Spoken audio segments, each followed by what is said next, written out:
Kolkata Chennai highway प्रतिष्ठित super highway project का एक हिस्सा है। कल देर रात अचानक इस हाईवे का एक 100 मीटर का हिस्सा धंस गया।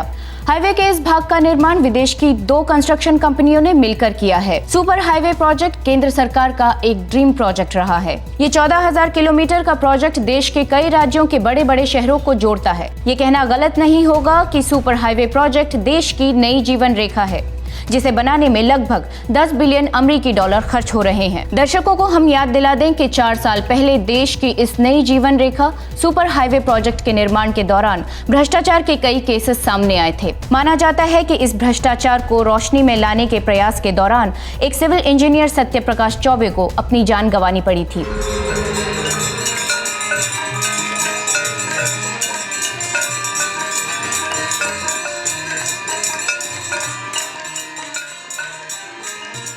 बेटा सत्यप्रकाश, हमारा बेटा सूरज डिग्री कॉलेज कर ले, फिर तुरंत शादी करा देंगे सूरज की और तुम्हारी बहन बबली की। धन्यवाद शर्मा जी, बस घर जाके जल्दी से अम्मा बाबूजी को ये खुशखबरी सुना दूं। अरे बेटा, अब इतनी रात को काहे वापस जा रहे हो? आज की रात यहीं रुक जाओ बनारस हमरे घर पे। कल सुबह आलू पूरी खा के चले जाना गया। नहीं माँ जी, एक तो छोटी बहन का होने वाला ससुराल, और फिर 4 दिन में मुझे नई पोस्टिंग ज्वाइन करनी है कोडरमा में। बेटा खुद एक होनहार इंजीनियर हो, सरकारी नौकरी भी है, बड़ी बहनों की शादी हो चुकी है और छोटी बहन की भी शादी करवा रहे हो। तुमने शादी नहीं की? बबली के बाद एक और छोटी बहन है शर्मा जी, मधु, और फिर छोटे भाई संजय को पढ़ाना है। एक बार सारी जिम्मेदारियों से मुक्त हो जाऊं, फिर सोचूंगा अपनी शादी के बारे में। अच्छा चलता हूँ, प्रणाम। प्रणाम।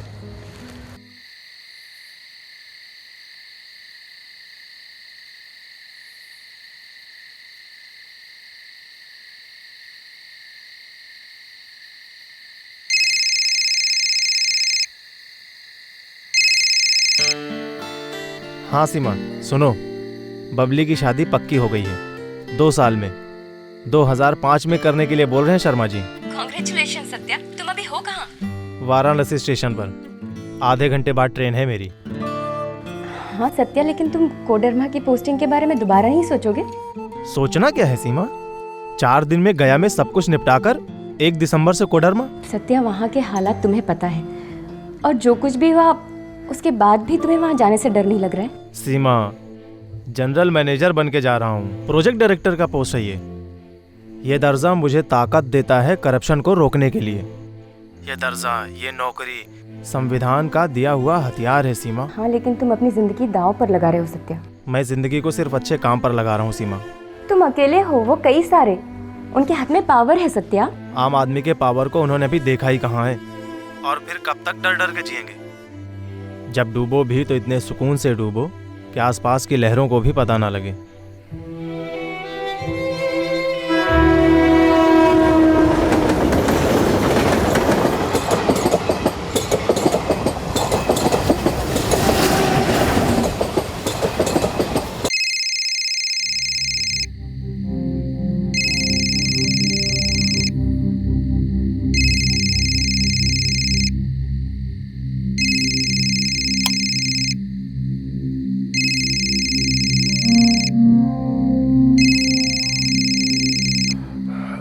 हेलो।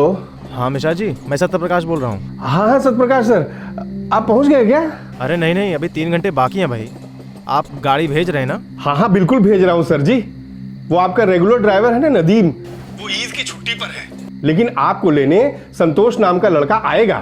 बढ़िया ड्राइवर है सर जी, उसका नंबर अभी SMS कर देता हूँ मैं आपको। ठीक है, धन्यवाद मिश्रा जी।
ड्राइवर संतोष? हाँ बोल रहा हूँ। आप कौन बोल रहे हैं? मैं सत्य प्रकाश बोल रहा हूँ। तुम मुझे स्टेशन पर लेने आने वाले थे? माफ़ कीजिएगा साहब जी, जिस पर्ची पर आपका नंबर लिखा था वो पर्ची कहीं गिर गई। ठीक है, कोई बात नहीं। तुम आ रहे हो ना स्टेशन पर? साहब जी वो गाड़ी एकदम बंद पड़ गई है। कब से सोच रहा हूँ कि क्या करूँ, आपको फ़ोन भी नहीं कर पाया। तो कोई मैकेनिक बुलाया? साहब जी इतनी रात को यहाँ कहाँ मैकेनिक। अच्छा ठीक है, चलो मैं आ जाता हूँ।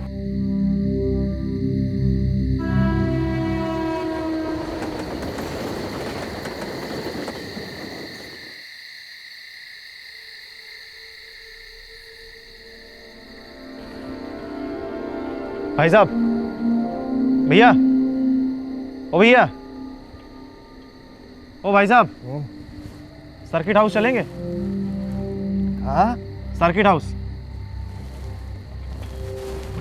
सर्किट हाउस हाँ चलेंगे।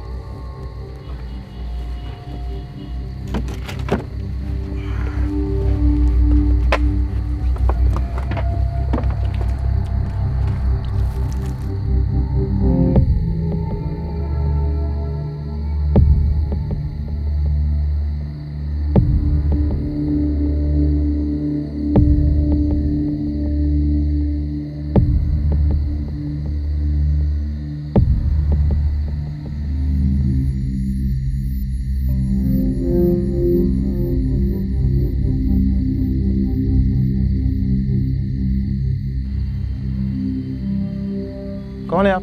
क्या चाहिए? क्या चाहिए? ये क्या है?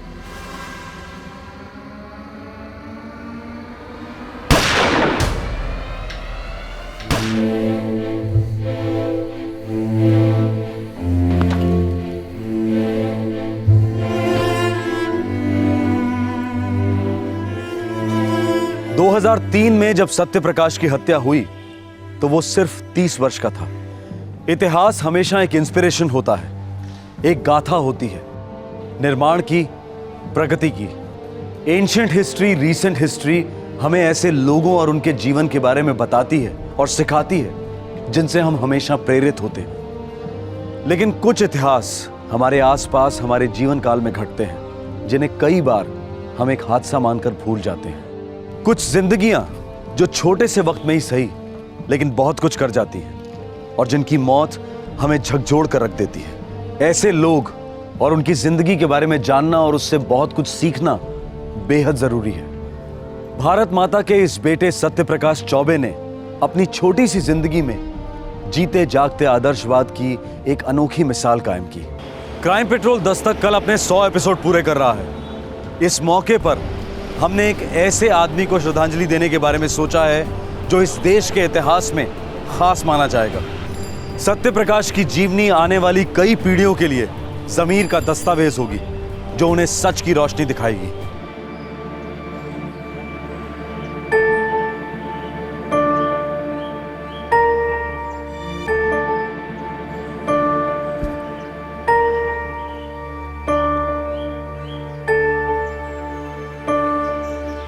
अरे बाबूलाल जी।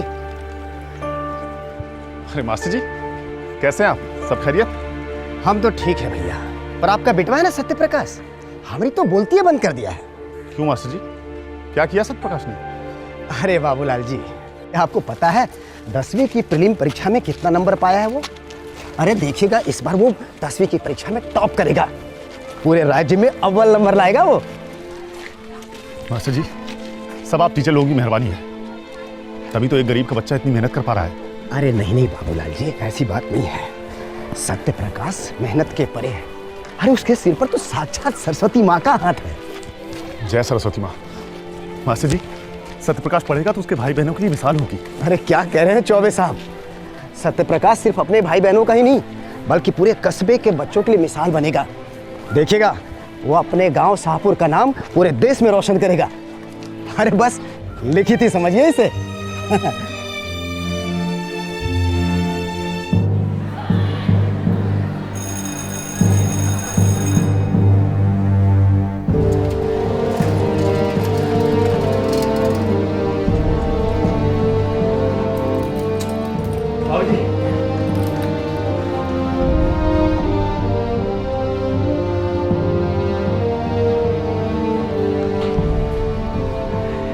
बाबूलाल जी, हमें भी तो खुशखबरी सुनाइए।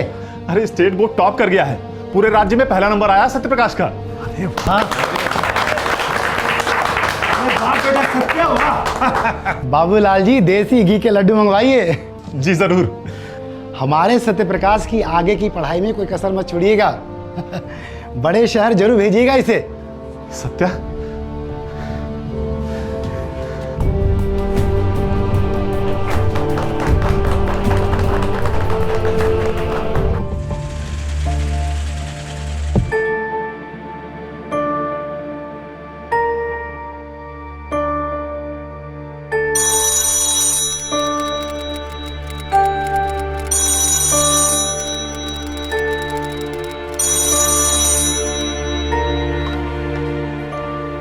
हेलो, नमस्ते, ज़रा बाबूलाल चौबे जी को बुला देंगे? मैं उनका बेटा सत्य प्रकाश बोल रहा हूँ इलाहाबाद से। अरे सत्या बेटा, हमें ही भूल गए हैं? अरे नहीं नहीं सलीम चाचा, ऐसी कोई बात नहीं है। मैंने सोचा पता नहीं कौन लाइन पे होगा। अरे बेटा कोई बात नहीं। अरे ये लो, तुम्हारे पिताजी आ गए, बात करो। हाँ हाँ बेटा सत्य प्रकाश। पाए लागू बाबूजी। जीते रहो। बाबूजी, वो मैं इंजीनियरिंग की जॉइंट एंट्रेंस एग्जाम देने की सोच रहा था। बेटा वो एग्जाम तो आईआईटी में दाखिले के लिए होती है ना? हाँ बाबूजी, देश की शायद दुनिया की सबसे कठिन एग्जाम है। सोच रहा था एक बार कोशिश करके देख ही लूँ। अरे तो सोचना क्या है बेटा, सरस्वती माँ का नाम लो और कूद जाओ तैयारियों में। पास तो तुम्हें होना ही होना है। बाबूजी, आपसे एक बात कहनी थी। स्कॉलरशिप वगैरह तो होंगी ही, लेकिन आने वाले दिनों में खर्चा बहुत ज़्यादा होने वाला है। तुम उसकी चिंता क्यों करते हो बेटा? तुम जितना पढ़ोगे मैं पढ़ाऊंगा, तुम बहुत आगे जाओगे और अपने भाई बहनों को भी पीछे नहीं रहने दोगे। मुझे यकीन है मैं और तुम मिलकर सबकी नैया पार लगाएंगे। अब जाओ, जल्दी से एग्जाम का फॉर्म भर दो। थैंक यू बाबूजी। जीते रहो। अच्छा, मैं रखता हूँ।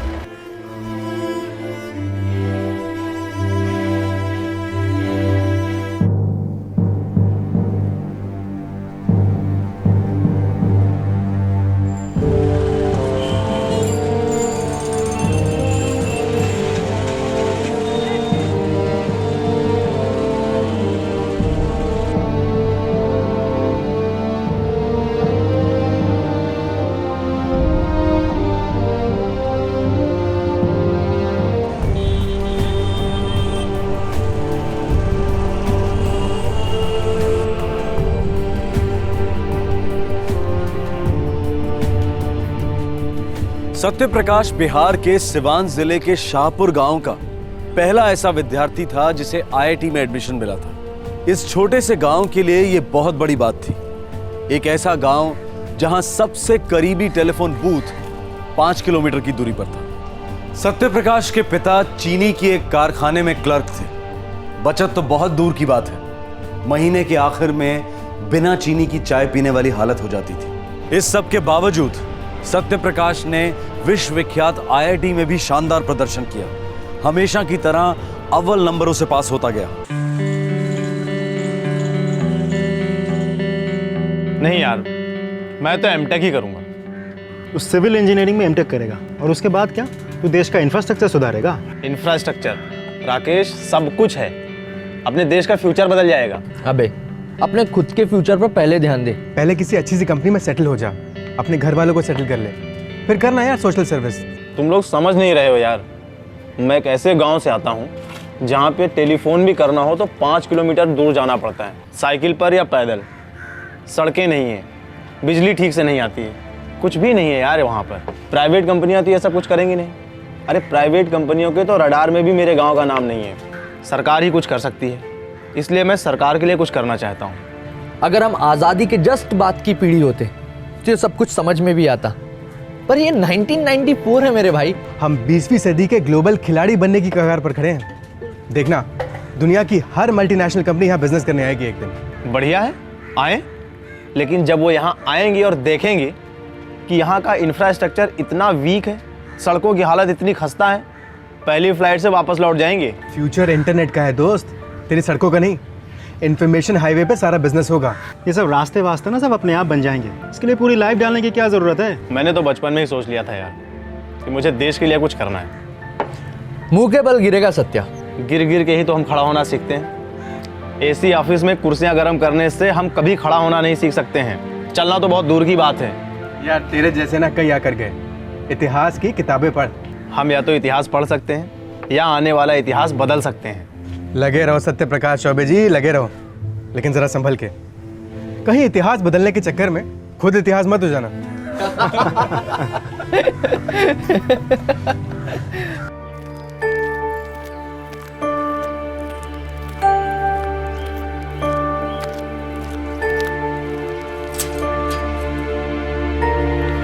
सत्या, भैया भैया भैया भैया क्या लाए हो हमारे लिए? अरे सबके लिए लाया हूँ, तुम्हारे लिए गुड़िया लाया हूँ, तुम्हारे लिए भी गुड़िया लाया हूँ, तुम्हारे लिए कंपास।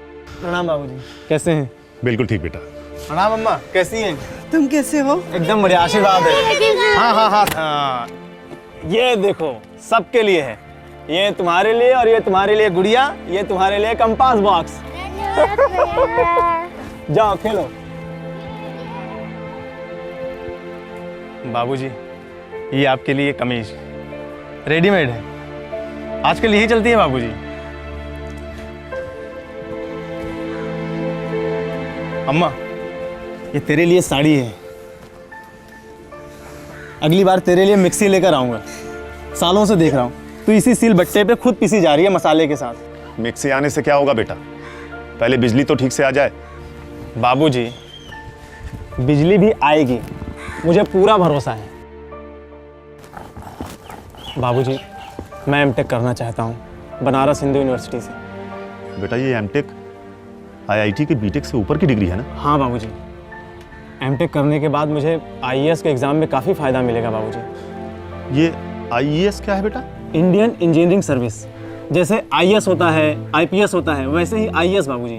अरे वाह, आईएएस के बराबर की नौकरी है। हाँ बाबूजी, तनख्वाह तो प्राइवेट कंपनी जितनी नहीं है, मगर हम सब आराम से रह सकेंगे बाबूजी। मैं देश के लिए कुछ ठोस कर सकूंगा। सड़कें, बिजली, पानी, इनके क्षेत्र में काफ़ी अच्छा करने का अवसर मिलेगा बाबूजी। और क्या चाहिए बेटा, तू देश हित में काम करेगा, हमारी देखभाल भी करेगा। अरे तेरे जैसे बेटे बेटियां हर घर में पैदा हों। बस 2 साल बाबूजी, फिर मेरी कमाई भी आप सबका हाथ बटाएगी। तेरी सबसे बड़ी कमाई तेरा नजरिया है, तेरे सारे सपने पूरे होंगे। बाबूजी, कभी कभी तो मुझे लगता है कि जैसे मैं आपके सपने को जी रहा हूँ। तू हम सबके सपने पूरे कर रहा है बेटा। तेरी हर कामयाबी हमारे चेहरों पर मुस्कान बनाए रखेगी। तू बस लगा रहे सत्यप्रकाश।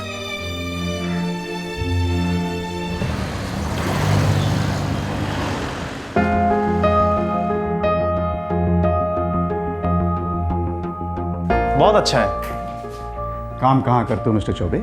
सरफेस ट्रांसपोर्ट डिवीजन में। सरकारी नौकरी? वाह भाई वाह, क्या पोस्ट है? जी मैं सिविल इंजीनियर हूँ, ये रोड कंस्ट्रक्शन के काम की देखरेख करता हूँ। दरअसल ये मेरी पहली पोस्टिंग है। तो ये बहुत अच्छी बात है। वैसे हमारी बेटी भी कॉम्पिटिटिव एग्जाम की तैयारी कर रही है। हमारी बेटी शाम तक आ जाएगी, फिर हम तुमसे मुलाकात करवा देंगे।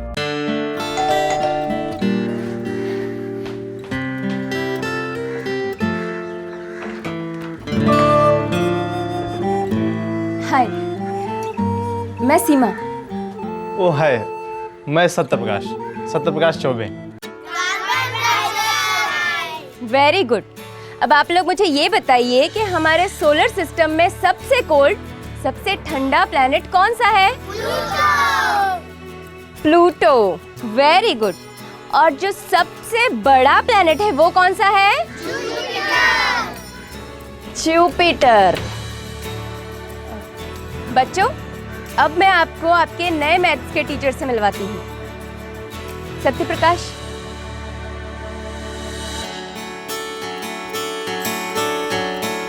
बच्चों, इनका नाम है सत्यप्रकाश और ये आज से आपको मैथ्स पढ़ाएंगे।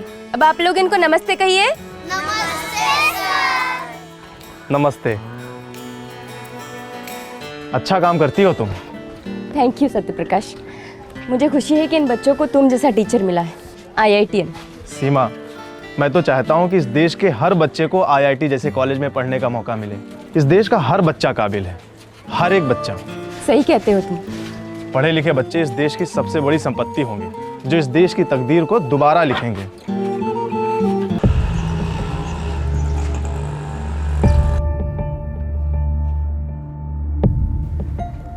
सर आपसे मिलने कोई गुप्ता जी आए हैं। गुप्ता जी? जी। हाँ भेज दीजिए।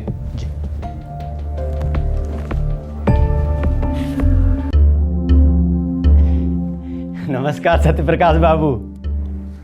नमस्ते मिस्टर गुप्ता, आइए। सर जी सुना है आपने हमारे खिलाफ एक्शन लेने की बात की है, लेटर वेटर भेज दिया है।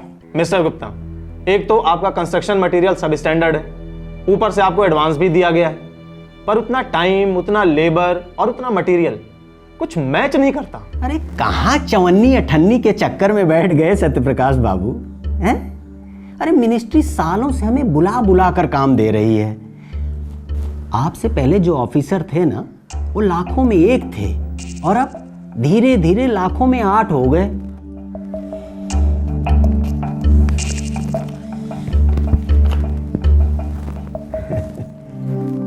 क्या है ये?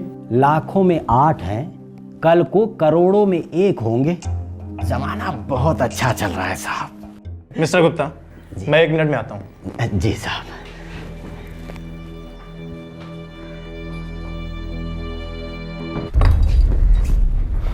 आइए सर। ये है मिस्टर गुप्ता, गुप्ता एंड चांद कंस्ट्रक्शन से। इन्होंने अभी अभी मुझे घूस देने की कोशिश की है। और मिस्टर गुप्ता, ये विजिलेंस डिपार्टमेंट के लोग हैं जिन्हें मैंने खास आपको पकड़वाने के लिए यहाँ बुलाया है। क्या आपने पैकेट छुआ है चौबे जी? जी नहीं। गुप्ता जी, आपको हमारे साथ चलना होगा, हमारे ऑफिस वही होंगे, बाकी के सवाल जवाब। चलिए जी, चलिए। चल रहे हैं।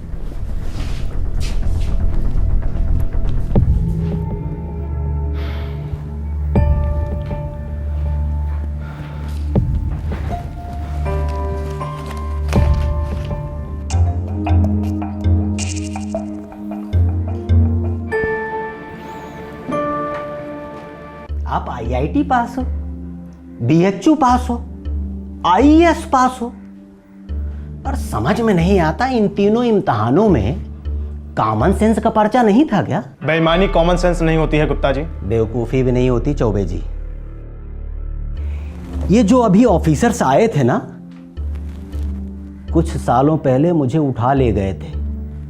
यही 2 फोन कॉल्स और 2-2 लाख के बाद मुझसे गले मिले और बाइज्जत मुझे घर छोड़ाए। इस बार फोन कॉल्स की जरूरत नहीं पड़ेगी ना, 4-4 लाख में मान जाएंगे। जो ऑफर हमने आपको दिया था वो ये ले लेंगे, लाखों में 8। सत्यप्रकाश चौबे, एक बात समझ ही लो, या तो तुम यहां बिक सकते हो या फिर मिट सकते हो। वैसे मेरी सलाह में बिक जाओ। जब जमीर के बोझ से आजादी मिलेगी ना, तो झूठी अकड़ पिघल जाएगी, फिर चौचक मचा आएगा बिजनेस का। सच में थैंक यू। जय हिंद।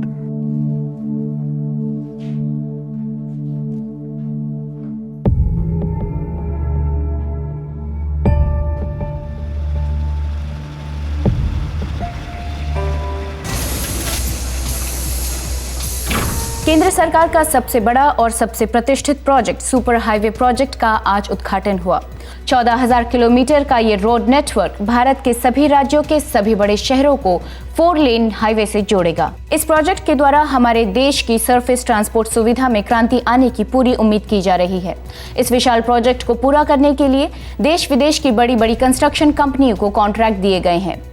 10 बिलियन अमेरिकी डॉलर के इस प्रोजेक्ट की पूरी जिम्मेदारी इंडियन हाईवे एजेंसी को सौंप दी गई है। सत्यप्रकाश, कॉन्ग्रेचुलेशंस। तुम्हारा तबादला इंडियन हाईवे एजेंसी में किया जा रहा है, और वो भी सुपर हाईवे प्रोजेक्ट के लिए। और ये हमारे देश का सबसे बड़ा इंफ्रास्ट्रक्चर प्रोजेक्ट है। सर, मैं इससे बेहतर कुछ मांग ही नहीं सकता हूँ। ये प्रोजेक्ट हमारे देश का नक्शा बदल देगा। सरकार ने वाकई बहुत दूर की सोची है सर, लोगों के हित में सोचा है।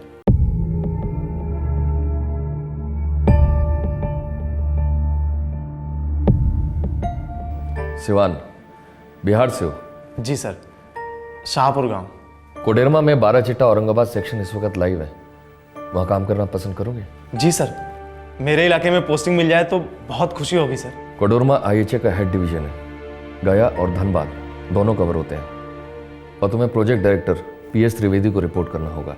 जी सर। वहाँ रिटायर्ड ब्रिगेडियर मजूमदार साहब भी हैं जो इस प्रोजेक्ट को ओवरसी कर रहे हैं। बहुत अच्छा सर। सर बताइए पोस्टिंग कब से ज्वाइन कर सकता हूँ?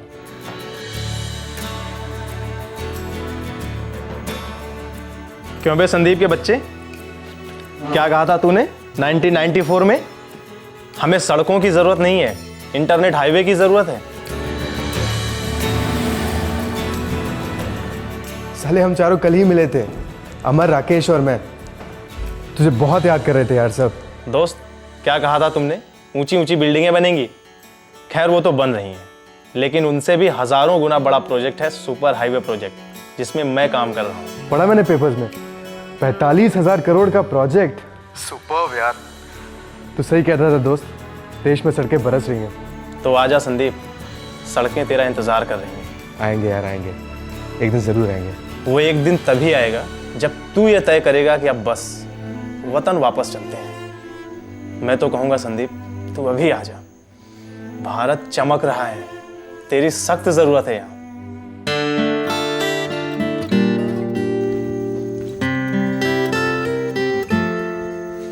सत्या, तुम्हारी ट्रेन कल की है, तुम्हारी किताबें। सीमा, मेरा बस चलता तो मैं अभी की ट्रेन ले लेता। दुनिया सिकुड़ रही है सीमा, आने वाले कुछ सालों में किसी भी बच्चे को हाई स्कूल करने के लिए गांव नहीं छोड़ना पड़ेगा, 300-300 किलोमीटर दूर नहीं जाना पड़ेगा, जैसे मैं गया था। तुम जो चाहते हो वो सब कुछ होगा, लेकिन हाँ, तुम कहीं बहुत दूर मत निकल जाना। क्या मतलब? मतलब टच में रहना, फोन करना, और हाँ, हो सके तो चिट्ठी जरूर लिखना। तुम अच्छा लिखते हो।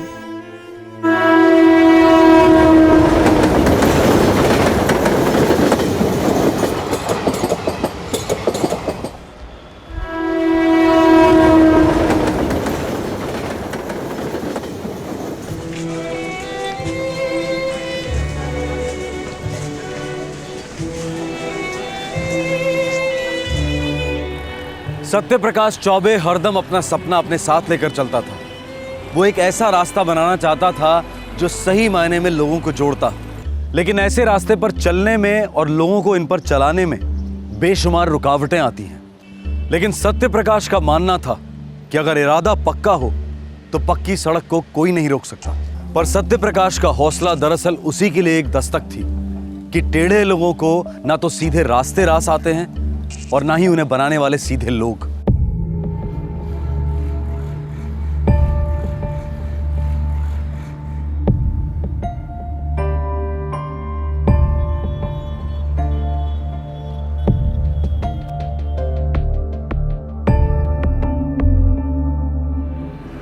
रावत, पांडे, इस स्टेज पर तो कोई काम अभी ज्यादा शुरू नहीं हुआ है और कोई काम करता दिख भी नहीं रहा है। रिकॉर्ड्स कह रहे हैं कि 3 महीने से काम चल रहा है। सर देखिए ना, काफ़ी कुछ काम तो हो गया है। हाँ, वो सर क्या है कि सारा मटेरियल इकट्ठा हो रहा है धीरे धीरे, तो इसलिए थोड़ा बहुत टाइम लग रहा है सर। मटेरियल्स इकट्ठा करने के लिए 3 महीने बहुत ज़्यादा है रावत। सत्यप्रकाश सर, यहाँ सब कुछ होता ही बड़े धीरे धीरे है। काम धीरे धीरे हो सकता है तो काम तेज़ भी हो सकता है। मटेरियल्स इकट्ठा करने के लिए 3 महीने किसी भी एंगल से ठीक नहीं है, ये नहीं चलेगा।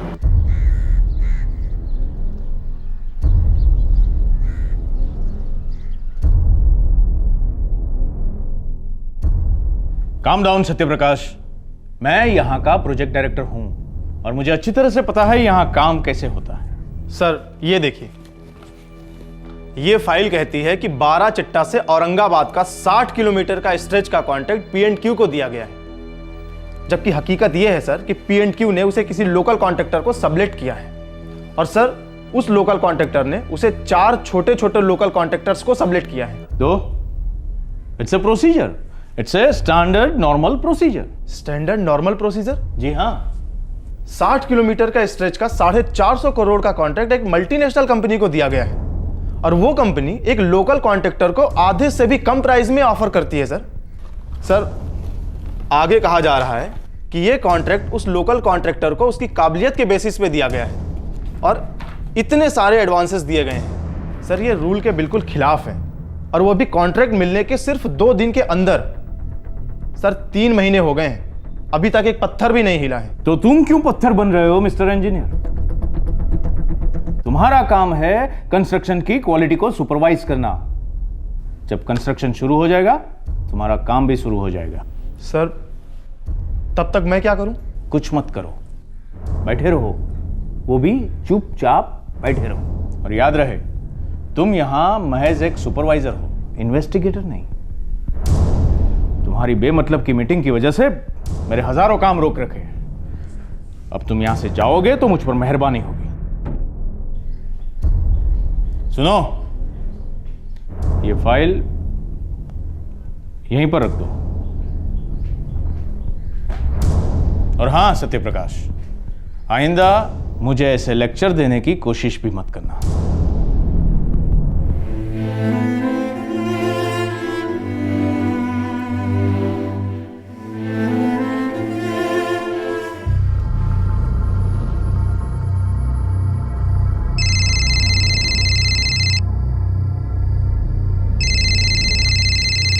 सब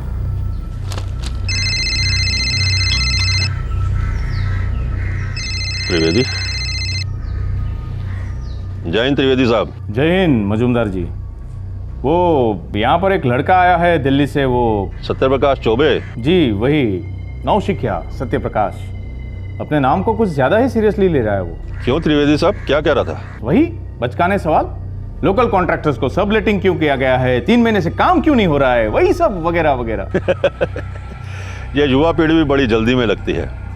आप टेंशन ना लें, मैं कॉन्ट्रैक्टर हरमेश सिंह से कहता हूं कि इस बच्चे से मिले, इसे थोड़ी सैर करवाए, दिखाए इसे कि हमने क्या काम किया है, कितना काम किया है, वगैरह वगैरह।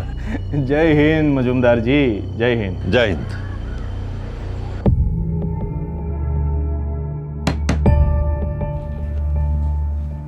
कम इन। मैंने कहा नमस्ते इंजीनियर साहब। आप कौन? बंदे को हरमेश सिंह कहते हैं, छोटी सी कंस्ट्रक्शन कंपनी है, सिंह कंस्ट्रक्शन। बड़ा आसान सा नाम है, चलो कभी नहीं भूलते। मैं भी नहीं भूलूंगा, नाम के लिए नहीं, काम के लिए। इतना बड़ा कॉन्ट्रैक्ट मिला है आपको, एडवांस भी मिला है, 3 महीने लगते हैं आपको मटेरियल इकट्ठा करने में। सर बैठो सर। बैठिए। अब ऐसा ना कहिए चौबे साहब, इतना बड़ा प्रोजेक्ट है, मैं अकेला थोड़ी हूँ, 4 लोग और साथ में जुड़े हैं। बाड़मिया कंस्ट्रक्शन, यादव कंस्ट्रक्शन, कोडा कंस्ट्रक्शन और लाल कॉन्ट्रैक्टर्स सब अपने काम में लगे हुए साहब। अब इतना बड़ा इंटरनेशनल रोड बनाना है साहब, अच्छा काम करना है, अच्छा माल इस्तेमाल करना है साहब, तो थोड़ा टाइम तो लगेगा ही ना। 3 महीने बहुत ज्यादा वक्त है मिस्टर हरमेश मटेरियल्स इकट्ठा करने के लिए। और मटेरियल्स इकट्ठा करना तो दूर, अभी तक रोड की लेवलिंग नहीं की आपने। अरे शौबे जी, मैं आपको ईमानदारी में एक बात बताना चाहता हूँ। क्या? 8 किलोमीटर, पूरे 8 किलोमीटर रोड बन चुका है, लेकिन साहब अब पब्लिक को प्रॉब्लम ना हो इसलिए काम थोड़ा रुक रुक के करना पड़ता है। भगवान कसम साहब, रोड ऐसा बना है कि अमेरिका की रोड पानी मांगेगी। आप बस चल के देखिए, थोड़ा टाइम निकालिए आप, टाइम तो होगा ना आपके पास। मेरे पास टाइम ही टाइम है, मेरा सारा टाइम सिर्फ इसी के लिए है, मेरी ड्यूटी के लिए। चलिए चल के देखते हैं क्या बनाया है आपने।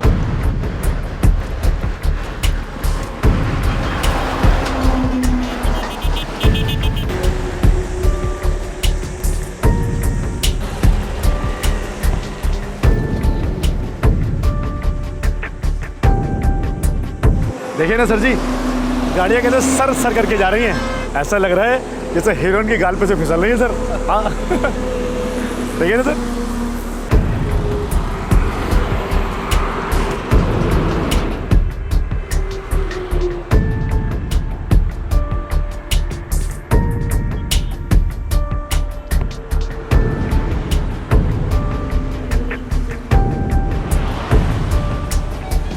हरमेश सिंह जी, आपके हीरोइन के गाल का मेकअप बहुत कच्चा है। क्या कह रहे हैं साहब, कुछ समझ में नहीं आ रहा है सर। इस सड़क का काम शुरू होने से पहले मटेरियल्स की क्वालिटी की टेस्टिंग हुई थी? जी हाँ सर, हुई थी। मुझे रिपोर्ट चाहिए। अरे इंजीनियर साहब, एकदम टॉप का माल लगाया सड़क पे साहब, आप देखिए ना साहब। मैंने आपसे पूछा, पांडे, रावत, मुझे इस सड़क की सीमेंट फिलिंग, लेवलिंग, तार, सब की डिटेल रिपोर्ट चाहिए 1 घंटे में। 1 घंटे में? क्यों? इसके लिए भी तुम्हें 3 महीने का समय चाहिए। अभी अभी तुमने कहा कि सारी रिपोर्ट्स रेडी हैं। हाँ सर, रेडी है। रिपोर्ट नहीं है? क्या मतलब नहीं है? कहाँ खो गई? सर रिपोर्ट अभी बना ही नहीं है। सर वो क्या है कि हम उस हरमेश कॉन्ट्रैक्टर के सामने कुछ बोलना नहीं चाह रहे थे। दरअसल सर माल तो सारा पहले ही अप्रूव कराया था। त्रिवेदी सर सब जानते हैं। हाँ सर। सर ये सभी कॉन्ट्रैक्टर बहुत सालों से ठेका ले रहे हैं। ये सभी लोग अपना काम जानते हैं सर। खाक जानते हैं? सुपर हाईवे है ये, ग्रैंड ट्रंक रोड जैसा।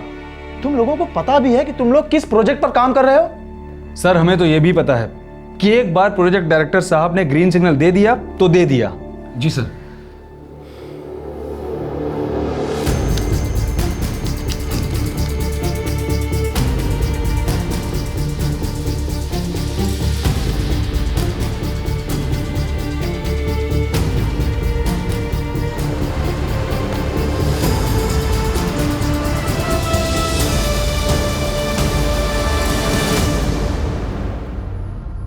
मिस्टर त्रिवेदी, ये एक सीरियस मामला है। भारद्वाज साहब मेरी बात सुनिए, वो लड़का सत्यप्रकाश वो एक मेंटल केस है, बस यूं ही मनगढ़ंत रिपोर्ट बनाता रहता है। सर पिछले 15 दिनों से वो रोड पब्लिक के लिए खुल चुका है। जी हाँ, फर्स्ट क्लास चल रहा है और कोई डैमेजेस नहीं है वहां पर। त्रिवेदी, मेरे टेबल पर फोटोग्राफ्स पड़े हैं जो उसने भेजे हैं, डिटेल रिपोर्ट्स भी भेजी हैं। 8 किलोमीटर के रोड पर 30 ऐसी जगह है जहां रोड डैमेज है, वो भी 15 दिनों में। Trivedi, damage, this is serious.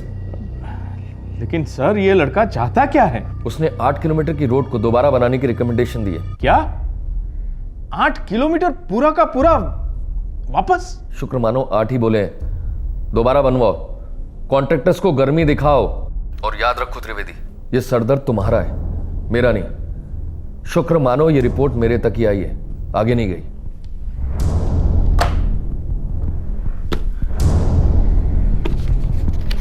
Sir जी क्या कह रहे हैं? दोबारा सड़क बनाने में तो हमारा दिवाला निकल जाएगा। ब्रिगेडियर साहब, आपने भी तो ना कमाल कर दिया, सीधा भेज दिया उसको सड़क चेक करने के लिए। अरे भैया, मुझे क्या पता था कि वो लड़का बाल की खाल निकालने पर उतर आएगा। तो मुझे लगा कि वो रोड को ऊपर ऊपर से चेक करेगा, फिर बैठ जाएगा ठंडा होकर चुपचाप।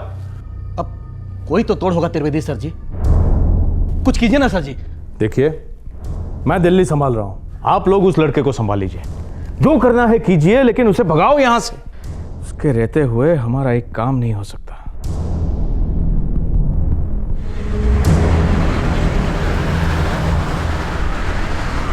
सर जी, रोड इस बार ऐसा बनेगा कि आप भी याद करेंगे क्या रोड बना था। पब्लिक याद करे, 3 पीढ़ियां इस्तेमाल करें, ऐसे रोड बनाना है, और उससे कम मैं बनने भी नहीं दूंगा। देखिए साहब, 8 किलोमीटर दोबारा बनाना मतलब हमारा तो बंबू है। देखिए, समझने की कोशिश कीजिए, ये जो बड़ी कंपनी सब है ना, ये सब सारा मांस खा जाती है, और हम लोग खाली हड्डियां चूसते हैं, हड्डियां।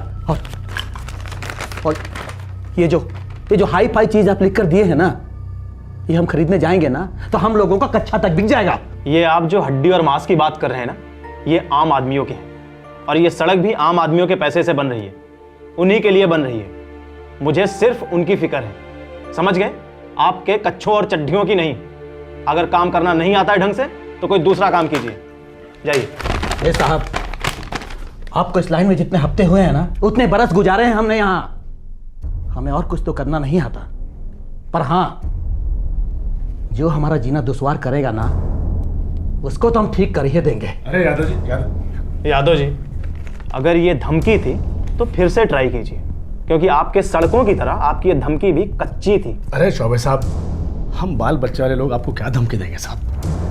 हम तो आपको सिर्फ एक हिस्सा दे सकते साहब। बढ़िया है, पहले धमकी और अब रिश्वत। चुपचाप दफा हो जाओ मेरे ऑफिस से, और दोबारा यहां दिखाई मत पड़ना, वरना पुलिस बुलवाऊंगा मैं। चलो।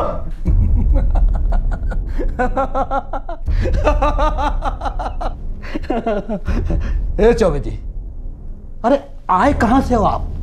हैं? और क्या खाते हो रोज? अरे असलियत तनको समझ में नहीं आती, आपको समझ में नहीं आती हैं? देखिए चौबे जी, हमारे जो माई बाप लोग हैं ना, उस सब पुलिस थाने में बंद है, और वहीं से हमें आदेश देते हैं, और आप हमको पुलिस की धमकी दे रहे हैं? पुलिस की धमकी? हैं?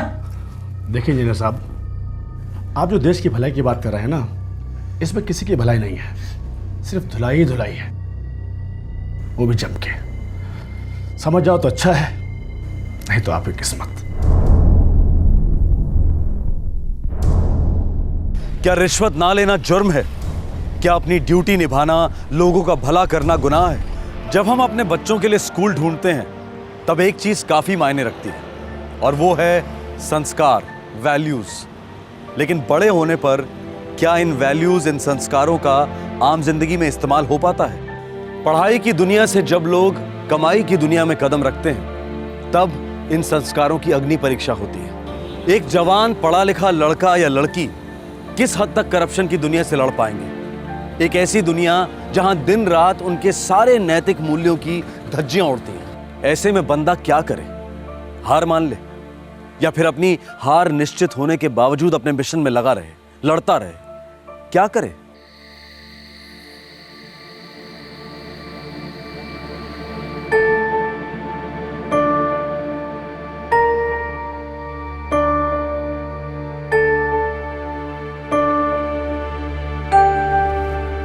तुम इंजीनियर क्यों बनना चाहते हो संजय? आप क्यों बने भैया? सड़कें बनाने का शौक था, उसे पूरा करने के लिए। Same to same, photocopy. सीधे रास्ते बनाना और सीधे रास्ते पर चलना, दोनों में फर्क है। क्या फर्क है भैया? पढ़ ले, बन जा इंजीनियर। अगर सच्चाई तेरे लिए मायने रखती है तो फर्क खुद ब खुद समझ में आ जाएगा।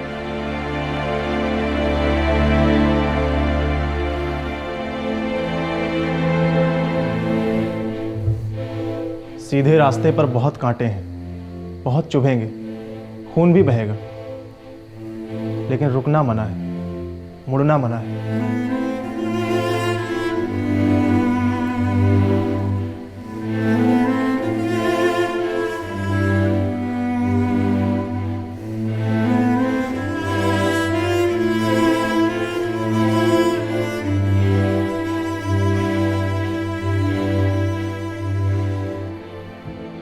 सत्या बेटा, क्या परेशानी है? बाबूजी, सपने पूरे करना इतना आसान नहीं है। बिल्कुल नहीं है बेटा, ना कभी था और ना कभी होगा। अरे ढंग का सपना देखना ही कितना मुश्किल है। दिमाग सुन्न हो जाता है बाबूजी। कभी कभी सोचता हूँ मैं कैसे कर पाऊंगा। करते करते कर पाओगे बेटा, बस लगे रहो। अरे ये सपना ही तो है जो हम सबको जोड़ता है। हम जिंदा हैं तो सिर्फ हमारे सपनों के कारण। अपने सपने को कभी टूटने मत देना।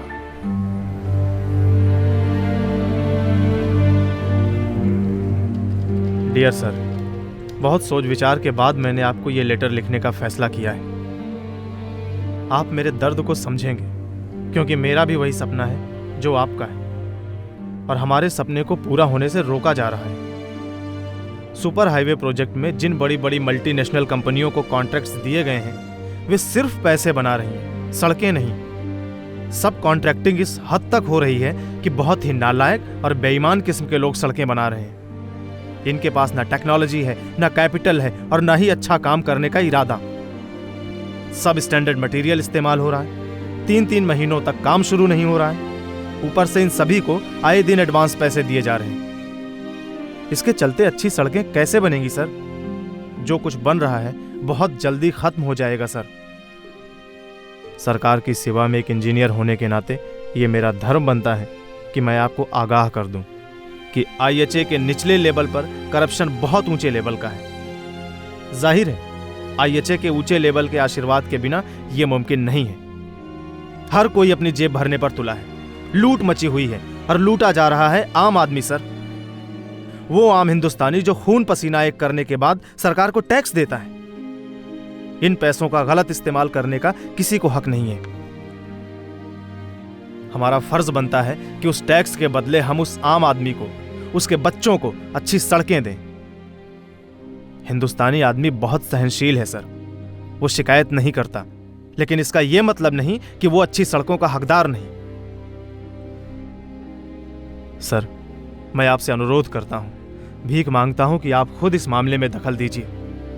आधुनिक भारत का जो सपना आपने देखा है वो करोड़ों भारतीयों का भी सपना है। इसे पूरा होने दीजिए सर। हम सब मिलकर इसे पूरा कर सकते हैं। मैं इस लेटर पर ना अपने हस्ताक्षर कर रहा हूं और ना ही अपना नाम लिख रहा हूं। मुझे जान की कई धमकियां दी गई हैं। मुझे मौत से डर नहीं लगता सर, लेकिन जब तक मैं अपना काम, अपने मिशन के कुछ पड़ाव पार ना कर लूं, मैं जिंदा रहना चाहता हूं। मैं अलग से अपना बायोडाटा इस लेटर के साथ भेज रहा हूं। आपसे पूरी उम्मीद है कि आप मेरी आइडेंटिटी गुप्त रखेंगे।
सत्यप्रकाश, फौरन के फौरन मेरी ऑफिस में आकर मुझे मिलो।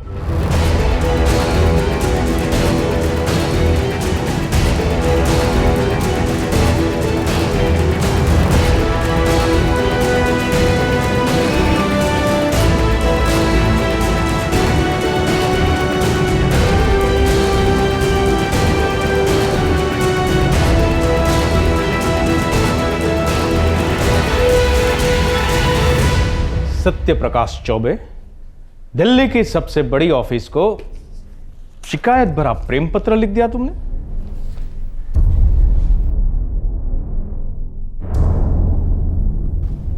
तुमने क्या सोचा, सांप भी मर जाएगा और लाठी भी नहीं टूटेगी? शिकायत की शिकायत हो जाएगी और तुम्हारा नाम कभी सामने नहीं आएगा। क्यों?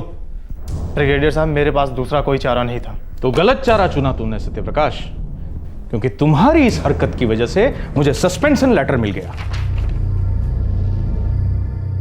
लेकिन याद रखो, मैं अब भी यहां प्रोजेक्ट डायरेक्टर के पद पर रहूंगा, आधी तनख्वाह पर। लेकिन उससे कोई फर्क नहीं पड़ता है, क्योंकि इस चवन्नी छाप तनख्वाह पर किसी ऑफिसर का घर नहीं चलता। लेकिन मुद्दा यह है कि तुमने मेरी इज्जत उछाली। माफ कीजिएगा सर, बेइज्जत होने के लिए इज्जत होना जरूरी है। आदर्शवादी घोड़े पर सवार हो तुम सत्यप्रकाश, और उस घोड़े को पंख लगे हुए हैं। धरती पर लौटाओ आम आदमी के हीरो और अपना सामान पैक कर लो, क्योंकि मेरे सस्पेंशन ऑर्डर के साथ साथ तुम्हारा यह ट्रांसफर ऑर्डर भी आया है। खत्म हो गया तू सत्यप्रकाश चौबे। हां, तू यहां हम सबके साथ मिलजुल कर रह सकता था, लेकिन नहीं। एक बात बताऊं, चौंकना मत। तुम्हारे इस ट्रांसफर ऑर्डर के पीछे मेरा कोई हाथ नहीं है। तू अब मुर्दे से भी ज्यादा भारी हो गया चौबे। तूने अपनी कब्र खुद खो दी है। सत्यप्रकाश चौबे, तेरा ट्रांसफर गया नहीं हुआ है, यूं समझ ले कि अब तू तो गया।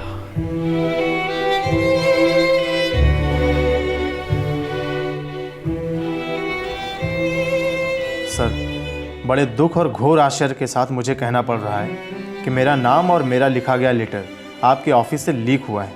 मैंने रिक्वेस्ट की थी सर कि मेरी आइडेंटिटी गुप्त रखी जाए। अब मेरी ज़िंदगी खतरों और धमकियों से भर गई है। मेरा ट्रांसफ़र गया डिस्ट्रिक्ट में कर दिया गया है। इस ट्रांसफ़र का मतलब है कि कोडरमा सेक्शन में अब खुलेआम भ्रष्टाचार होगा और बहुत ही सस्ते दर्जे की सड़कें बनेंगी। मैं अपने इस बेवक्त और गलत ट्रांसफ़र पर और अपने कॉन्फिडेंशियल लेटर के लीक होने पर अपनी नाखुशी व्यक्त करता हूँ। पर सर, मैं पीछे नहीं हटूंगा। अपना काम, अपना धर्म पूरे लगन से करता रहूंगा। जय हिंद, जय भारत।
ये लोग सड़कों पर सीमेंट नहीं, जनता की आंखों में धूल झोंक रहे हैं सीमा।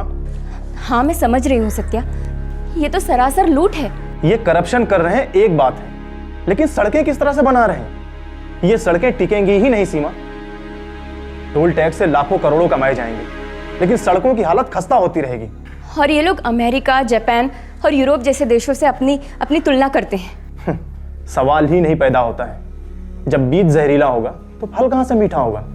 अगर इन्हें रोका नहीं गया तो ये सड़कें एक दिन कब्र बनेंगी। कोई भी अच्छी चीज बनाने के लिए सबसे जरूरी मटेरियल है अच्छी नीयत का होना। अगर वो नहीं तो कुछ नहीं। करप्शन के खिलाफ आवाज उठाने की सजा के तौर पर उसका तबादला एक ऐसी जगह पर कर दिया गया जहां पर कुछ भी कर पाना बहुत मुश्किल था।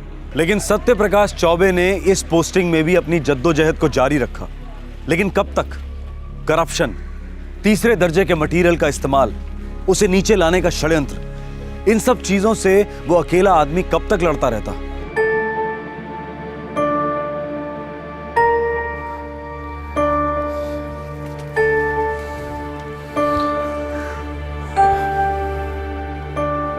बेटा सत्यप्रकाश, मुझे तुम्हारी जितनी जानकारी तो नहीं है, लेकिन इतना कह सकता हूं, भ्रष्टाचार किसी एक आदमी का काम नहीं है। भ्रष्टाचार दरअसल एक पूरी बिरादरी है। बाबूजी, निचले लेवल पर काम करने वाले दरअसल खुद शिकार हैं। इनसे आसमान की उम्मीद की जाती है।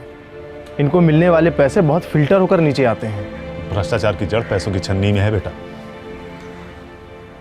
अगर वो छानने वाला ही कपट करे तो राम जी भी इस देश का भला न कर पाएंगे। आप ठीक कहते हैं बाबूजी। यहां गया में मेरे हाथ बंधे के बंधे ही रहेंगे। जब तक मेरे काम की बागडोर मेरे हाथ में नहीं होगी तब तक मैं अपने सपनों को साकार नहीं कर सकूंगा। तुम इस आक्रोश को संभाल के रखो बेटा, ऊपर तक पहुंचने में ताकत देगा।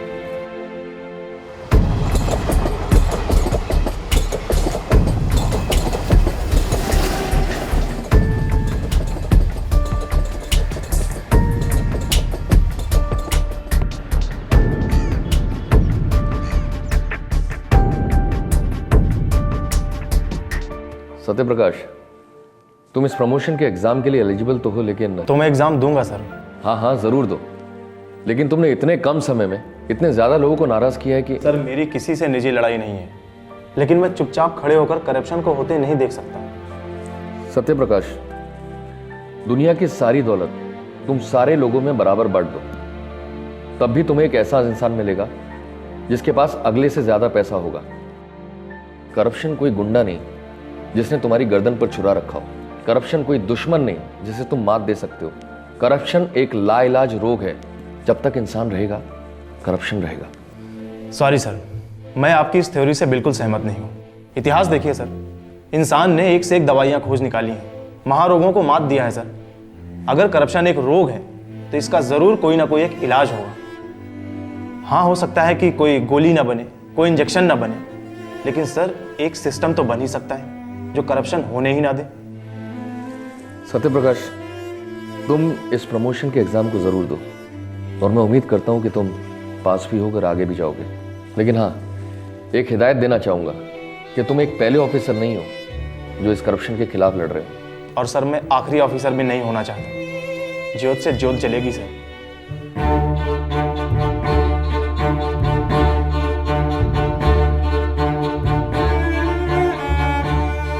सत्य प्रकाश ने प्रमोशन का रिटन एग्जाम और डिपार्टमेंटल इंटरव्यू दोनों अव्वल नंबरों से पास किए। जिस कोडरमा से उसे धमकाकर ट्रांसफर किया गया था, उसी कोडरमा में सत्य प्रकाश प्रोजेक्ट हेड के पद पर ज्वाइन होने जा रहा था। हमें ये बताने में खुशी हो रही है कि प्रमोशन के बाद अब mister Satya Prakash Choubey general manager के पद पर हैं। 1 दिसंबर 2003 से वे कोडरमा हेड डिवीजन के प्रोजेक्ट डायरेक्टर का भार संभालेंगे।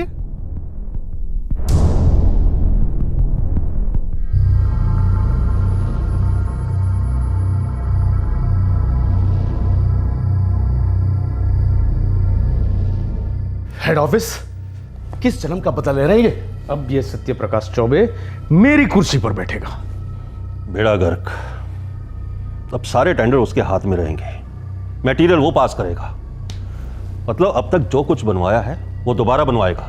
इसका मतलब हमने जो कुछ बनाया है उसे वापस लौटाना पड़ेगा। अरे मुजिंदार साहब, हम लोग तो कंगाले हो जाएंगे।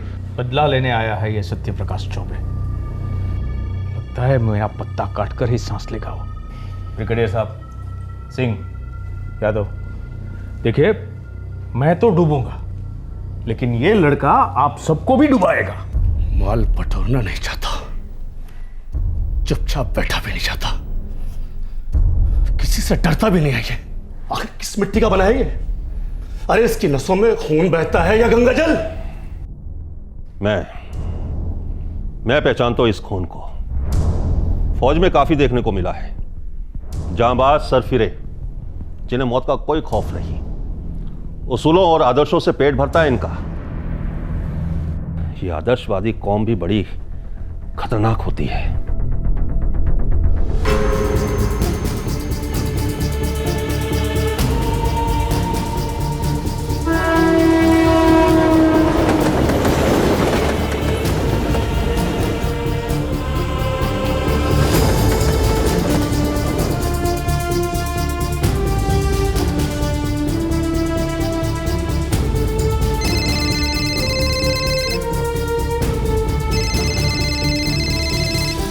प्रकाश बोल रहा हूँ। तुम मुझे स्टेशन पर लेने आने वाले थे। साहब जी, वो गाड़ी एकदम बंद पड़ गई है। तब से सोच रहा हूँ कि क्या करूँ। आपको फोन भी नहीं कर रहा है। अच्छा ठीक है, चलो मैं आ जाता हूँ। भैया, भैया, सर्किट हाउस चलेंगे? Gate house? हाँ चलेंगे।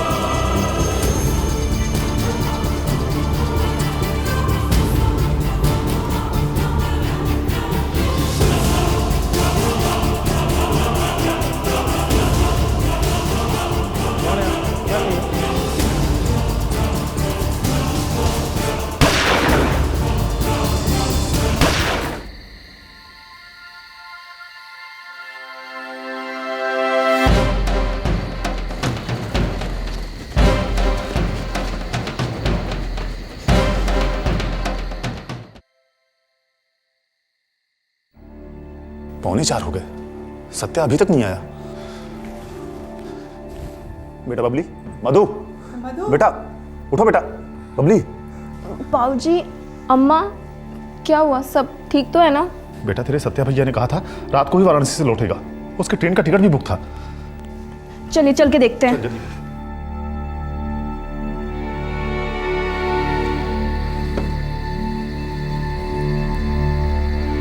अरे ये क्या बात हुई?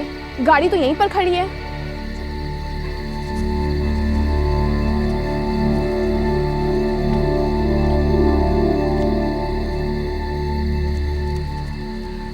और ड्राइवर भी कहीं नहीं है।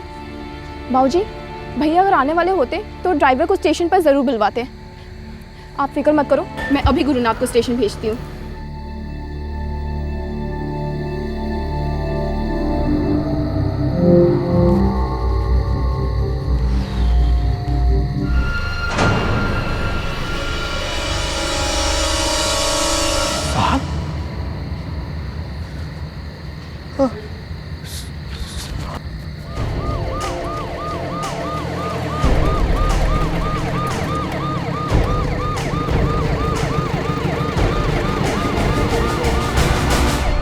हटिए, कब अजमा लगा रखे हैं?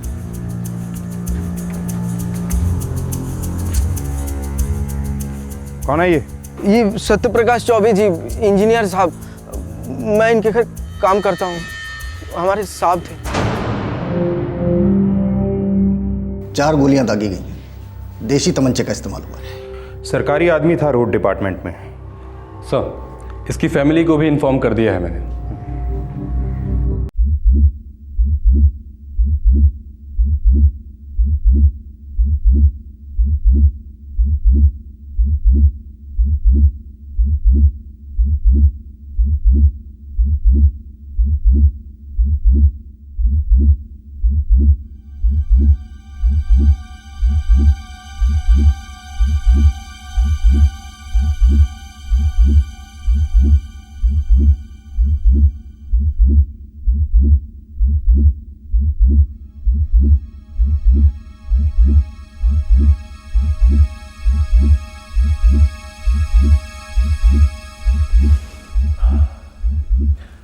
देखिए, अभी हमें कोई लीड नहीं मिला है, लेकिन पूछताछ से लगता है कि कौन लोकल चोरों का गैंग होगा।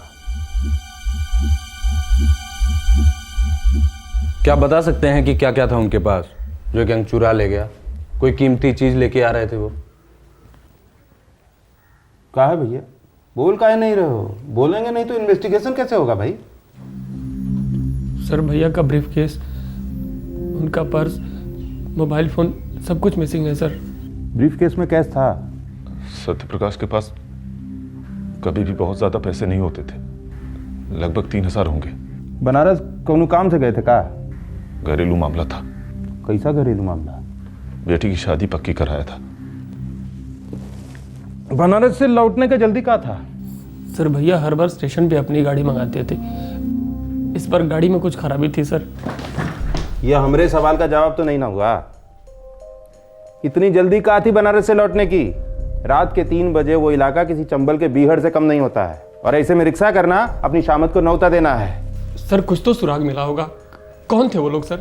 अरे कह तो दिए हैं किसी लोकल चोरों का गैंग है। सारी शाम और रात कुछ हाथ लगा नहीं होगा, फिर तुम्हारे भैया सामने आ गए होंगे, सब कुछ मांगा होगा उन्होंने, इनने मना कर दिया होगा, बदले में दाग दी गोलियां, और क्या?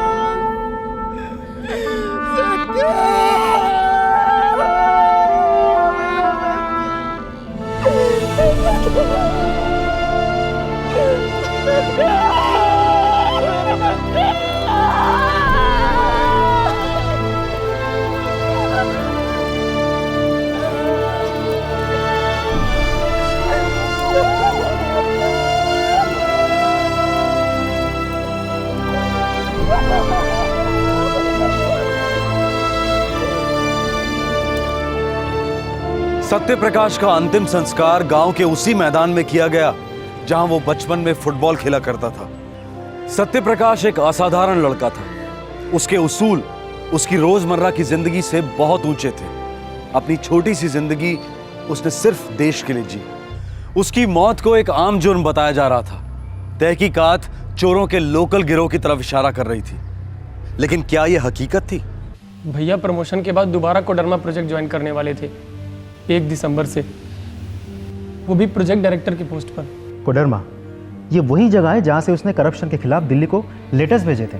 इसीलिए तो उनका गया ट्रांसफर कर दिया गया था। अच्छा, मतलब कोडरमा वाले उसके लौटने की खबर सुनते ही कांप गए होंगे, और वो भी प्रोजेक्ट डायरेक्टर की पोस्ट पर लौट रहा था हमारा सत्या। खटिया खड़ी कर देता सबकी। हमें आवाज़ उठानी चाहिए, लड़ना चाहिए। आखिर सत्या की जिंदगी के बहुत मायने थे। और ये मर्डर एक साजिश है, कोई आम जुर्म नहीं। कई लोग शामिल होंगे।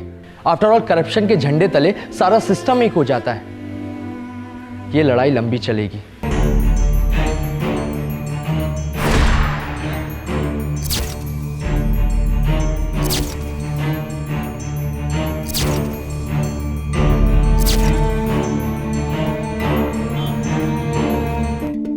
सत्यप्रकाश चौबे 1 दिसंबर से कोडरमा प्रोजेक्ट की डायरेक्टरशिप संभालने वाले थे और उसके ठीक 4 दिन पहले उनकी हत्या कर दी गई।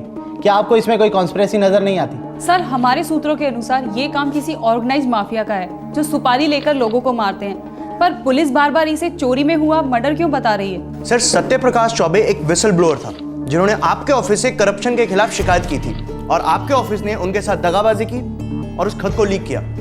क्या इस हत्या में आप भी शामिल हैं? लगता है आप फिल्में बहुत ज्यादा देखते हैं, इसीलिए ऐसे वाहियात इल्जाम लगा रहे हैं। हमारे ऑफिस में ऐसा कोई लेटर आया ही नहीं होगा, फिर लीक होने का सवाल कहां से आता है? सर, लेटर तो आया था, एक्नॉलेजमेंट है, सबूत है और इसी ऑफिस से लीक हुआ है। देखिए, सेंट्रल एडमिनिस्ट्रेशन ऑफिस में इस तरीके की कई सारी चिट्ठियां आती हैं और हम हर चिट्ठी पे नजर रखते हैं।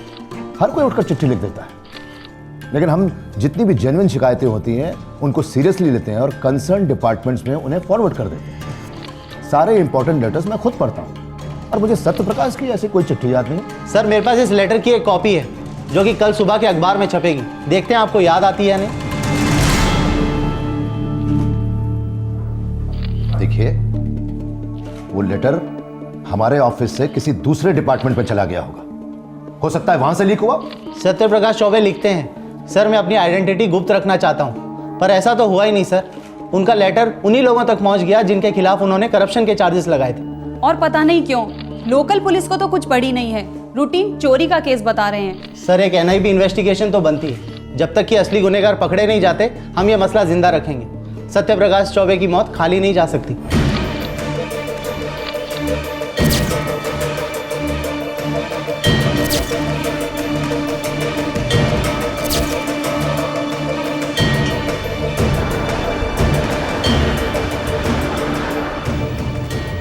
सर, लोकल पुलिस ने अभी तक कोई प्रोग्रेस नहीं की। FIR? सर, FIR के मुताबिक मौत गोली लगने से हुई है। बटुआ और मोबाइल दोनों गायब है और एक ब्रीफ केस जिसमें 3,500 रुपए थे वो भी गायब है। सेल फोन रिकॉर्ड्स मंगवाओ।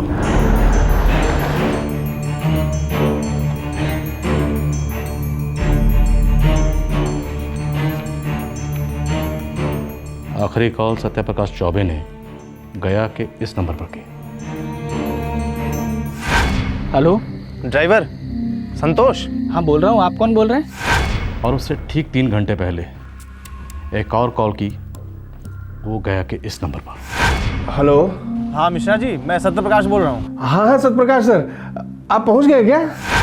आखिरी कॉल जो उसने रिसीव की वो दिल्ली का नंबर है। हाँ सीमा, सुनो, बबली की शादी पक्की हो गई है। हाँ सत्या, लेकिन तुम कोडरमा की पोस्टिंग के बारे में दोबारा नहीं सोचोगे? विनोद, इन तीनों नंबर्स को ट्रैक करो, मुझे इन तीनों से बात करनी है। सब, thank you.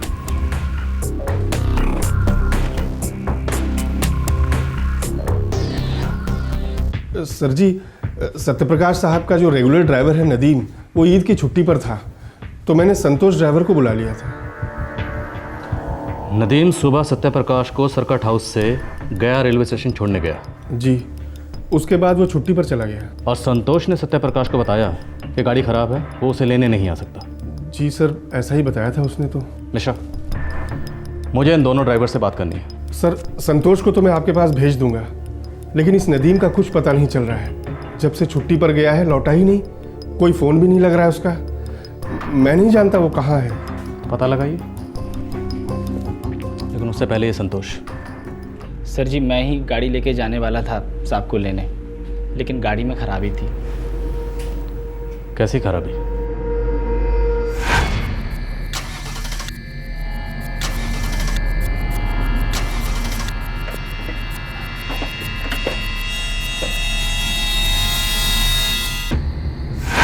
Sir ji, fuse wire टूटे हुए थे। टूटे हुए थे या काटे गए थे? वो टूटे काटे थे साहब, पर किसने किया, क्यों किया, मुझे नहीं मालूम साहब। सबने सर, सत्यप्रकाश को वाराणसी स्टेशन पर जो दिल्ली से कॉल आया था वो सीमा नाम की लड़की का था, दिल्ली की है।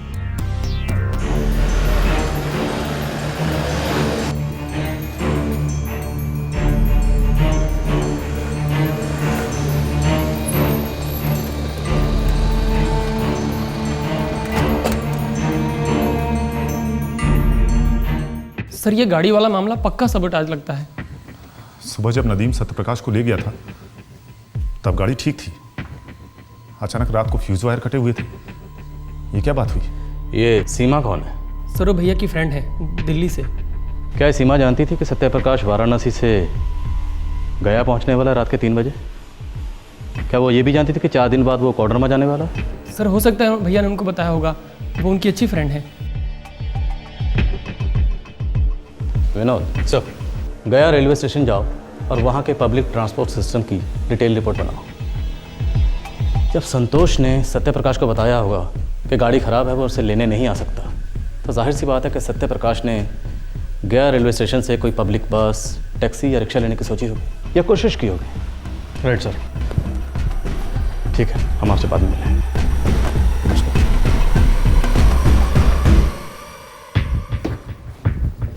सर ज़्यादातर रिक्शा जी हैं, वो भी साइकिल रिक्शा।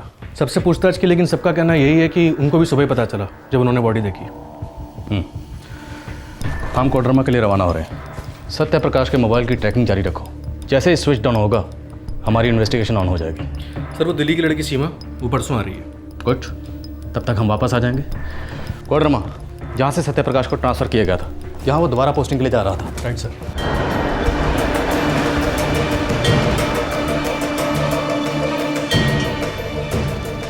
ये पहले के डायरेक्टर त्रिवेदी और ब्रिगेडियर मजूमदार के फ़ोन रिकॉर्ड से कुछ मिला? नहीं सर, सारे नंबर्स चेक किए लेकिन कहीं कोई सस्पिशियस एक्टिविटी नहीं मिली सर।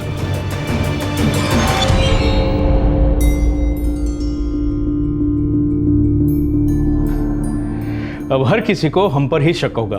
हम हर कोई नहीं है मिस्टर त्रिवेदी, NIB है, नेशनल इन्वेस्टिगेशन ब्यूरो। हाँ है, शक है आप पर कि आपने सत्यप्रकाश चौबे की सुपारी दी और इस कदर दी ताकि आपका नाम कभी सामने ना आए। देखिए राठौर साहब, आप हम पर इसलिए शक कर रहे हैं क्योंकि सत्यप्रकाश को यहां से ट्रांसफर किया गया था, लेकिन मैं आपको एक बात बता दूं, सत्यप्रकाश की ट्रांसफर में मेरा कोई हाथ नहीं था। पर आपकी सस्पेंशन में तो उसका बहुत बड़ा हाथ था। उसने खुद अपने हाथों से चिट्ठी लिखी थी और दिल्ली भेजी थी। आप सबका पर्दाफाश किया था, और आपका भी, ब्रिगेडियर साहब, और आपके सारे कॉन्ट्रैक्टर्स का भी। देखिए राठौर साहब, सत्यप्रकाश ने देश के सबसे ऊंचे ऑफिस को चिट्ठी लिखी थी। उसके बाद तो हम उसे टच भी नहीं कर सकते थे। मरवाने का तो कोई सवाल ही नहीं पैदा होता। सवाल तो सारे मर गए। वो सारे सवाल जो सत्यप्रकाश चौबे ने उठाए थे, जिनके जवाबों के लिए वो लड़ रहा था, उस आदमी को मौत का खौफ नहीं था मिस्टर त्रिवेदी। अगर वो यहां दोबारा पोस्टिंग पे आता तो तुमसे 1000 सवाल पूछता, वो सारे सवालों पर पहुंचते। उसे चुप करवाने का तुम्हारे पास सिर्फ एक तरीका था, वही तुमने किया। नहीं किया ऑफिसर, नहीं किया। आप भले ही हमें करप्ट विलन के नजरिए से देख रहे हैं, पर सच्चाई यह है कि अगर करप्शन लड्डू है तो हम सिर्फ चींटियां हैं, और उस लड्डू को निगलने वाले हाथी कहीं और बैठे हैं। वहां की तो आपको इंक्वायरी की परमिशन भी नहीं मिली होगी, और शायद कभी मिलेगी भी नहीं। अगर आप नाम बताएंगे तो हम उनसे भी पूछताछ करेंगे। बताइए ब्रिगेडियर साहब, वो कौन से बड़े हाथी हैं जो ये लड्डू निगल रहे हैं? Come on sir, tell me the names. मुझे पता होता तो मैं खुद वहीं होता। अगर आपको पता चले तो सावधान रहिएगा। आप जहां से आए हैं वो जगह बहुत पावरफुल है, ये आप भी जानते हैं।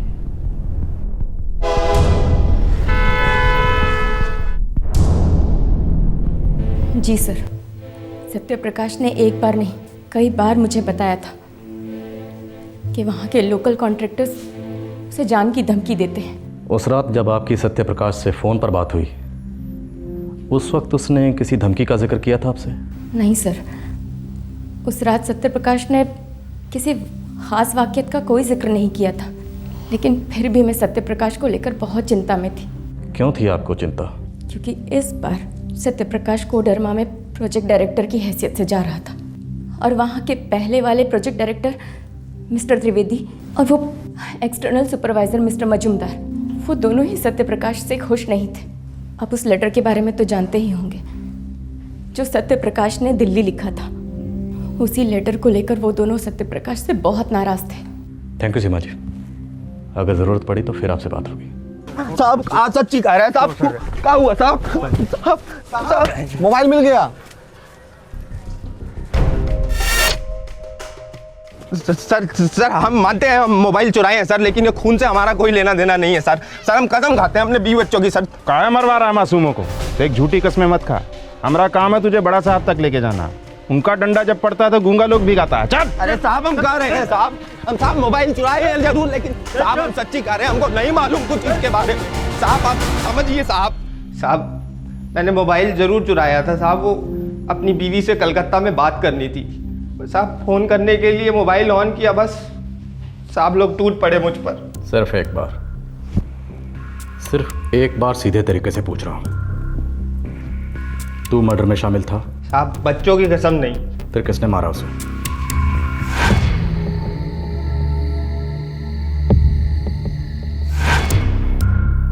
उन तीनों के नाम और पता बोल।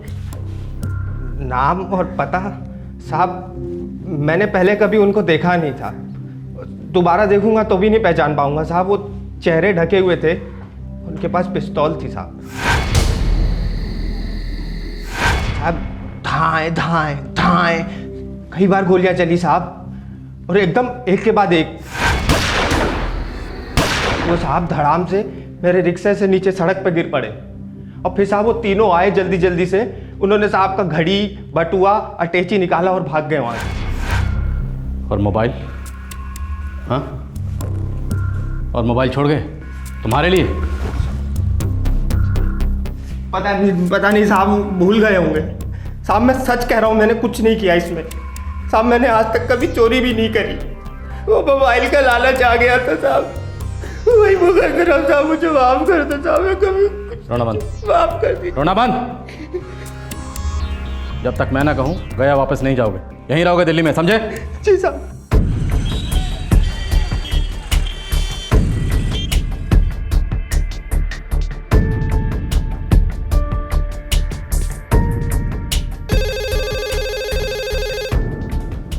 हेलो सर, हम संजय बोल रहे हैं, सत्यप्रकाश चौबे के भाई। हाँ संजय बोलो।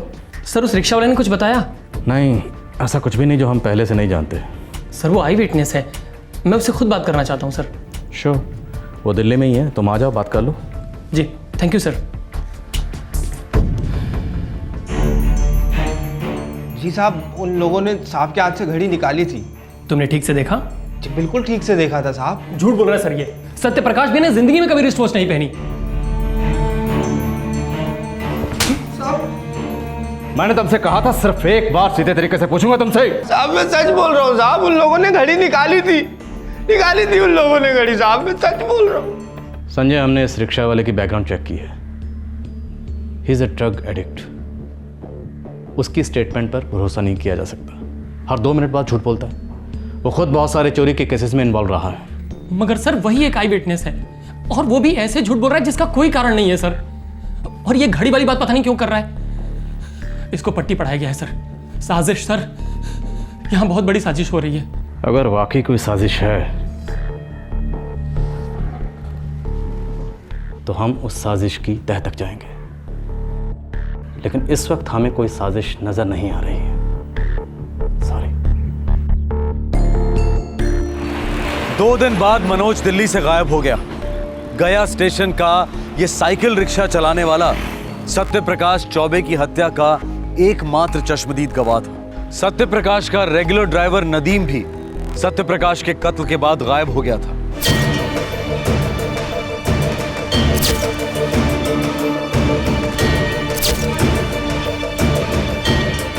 सर, ये मनोज रिक्शा वाला का किस्सा खामखा इतना उछाला जा रहा है। ऐसे ड्रग एडिक्ट्स आए दिन गायब होते रहते हैं। लेकिन सत्यप्रकाश चौबे जैसे लोग रोज पैदा नहीं होते राठौर, और ना ही रोज मारे जाते हैं। ये सत्यप्रकाश चौबे गरम लू की तरह सारे देश को चपेटे में ले रहा है। इस झमेले को यहां से दूर रखना है। Yes sir. राठौर, संभल के चलो, चुपचाप चलो, यहां से बाहर चलो। आज के बाद तुम्हारी सारी इन्वेस्टिगेशंस गया में होनी चाहिए। समझा सर। Thank you.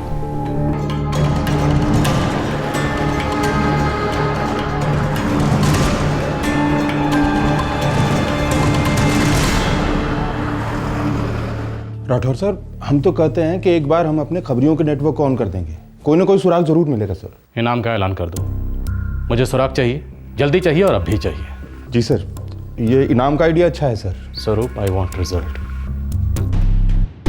साहब हमें ज़्यादा कुछ मालूम नहीं है साहब। जो कुछ भी मालूम है ना वो बोल देना। साहब क्या बोलेंगे साहब, जाने दो ना साहब। जाने दो ना। चलो गाड़ी में।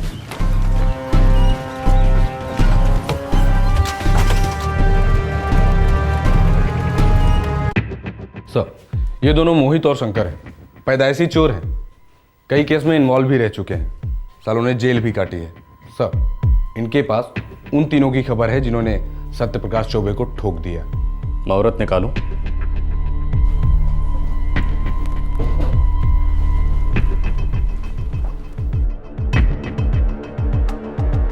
मुहूर्त निकालूं या अपने आप शुरू हो जाओगे? साहब हम एक गैंग के लिए काम करते हैं, मगर हमें नहीं लगता कि वो तीनों हमारे गैंग के हैं साहब। कोई बात नहीं, तुम नाम बताओ सबके, हम सबसे पूछताछ करेंगे। नहीं साहब, मुझे नहीं लगता उन लोगों का हाथ है इसमें। साहब अगर हमने कुछ बता दिया तो वो हमें जान से मार देंगे। और अगर एक भी बात छुपाई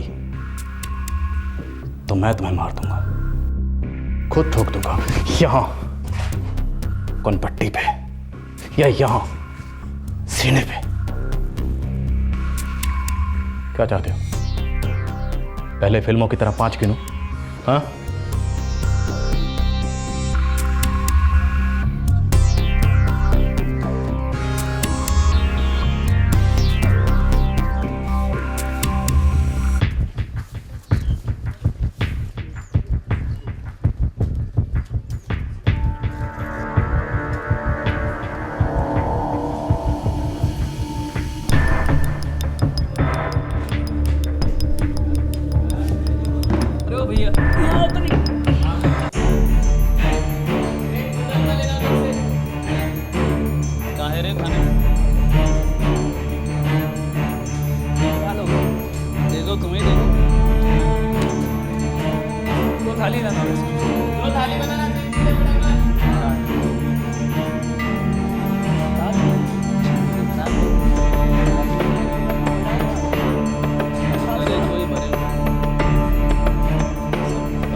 एनआईबी की इंटेरोगेशन के बाद 2 लीड्स शंकर और मोहित बहुत ही संदेहजनक हालात में मर गए जब उन्होंने एक रेस्टोरेंट में खाना खाया।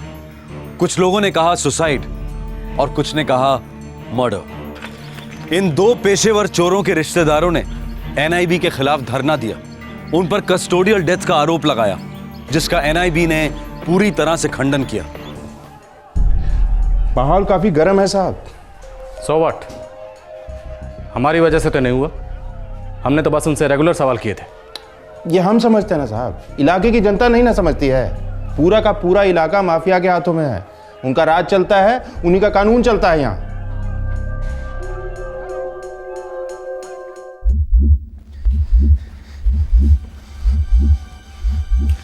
सर अब आप लोग यही कह रहे हैं कि मेरे भाई की हत्या लोकल गैंग के चोरों ने की है?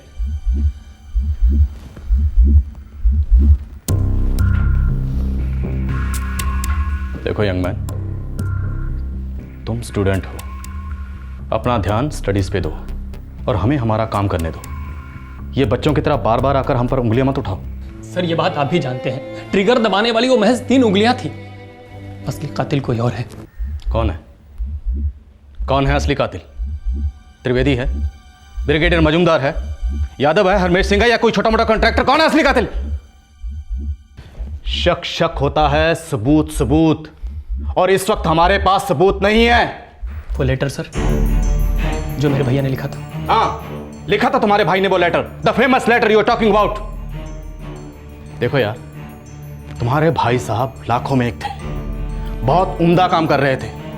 हम सबको उनकी मौत का दुख है, लेकिन हम जबरदस्ती ये साबित नहीं कर सकते कि उनकी मौत उस लेटर से जुड़ी हुई है या करप्शन के खिलाफ जो लड़ाई लड़ रहे थे उससे जुड़ी हुई है। समझ रहे हो तुम? नहीं सर, नहीं समझ रहा हूं। अगर करप्शन से जुड़ी नहीं है, लेटर से जुड़ी नहीं है, तो फिर मेरे भाई की मौत क्यों हुई? चोरी के दौरान उन्होंने चोरों को रोकने की कोशिश की, चोरों ने उन पर गोलियां चला दी। That's it. 3,500 रुपए, वो ब्रीफकेस, एक मामूली मोबाइल फोन, इन चीजों के बदले में 4 गोलियां दागी गई मेरे भाई पे। इम्पॉसिबल लगता है? 50 रुपए के लिए गोलियां चलाई जाती हैं, 50 रुपए के लिए। क्या करें, जमाना खराब है। इस जमाने के नुमाइंदों में ही खोट है सर। अगर 50 रुपयों के लिए गोली चल सकती है तो करोड़ों रुपयों के लिए भी चल सकती है।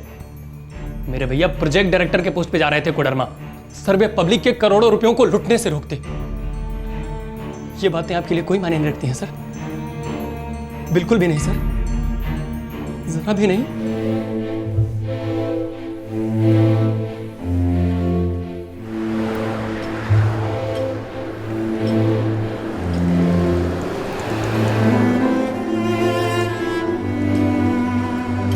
सीधे रास्ते पर बहुत कांटे हैं, बहुत चुभेंगे, खून भी बहेगा, लेकिन रुकना मना है, मुड़ना मना है।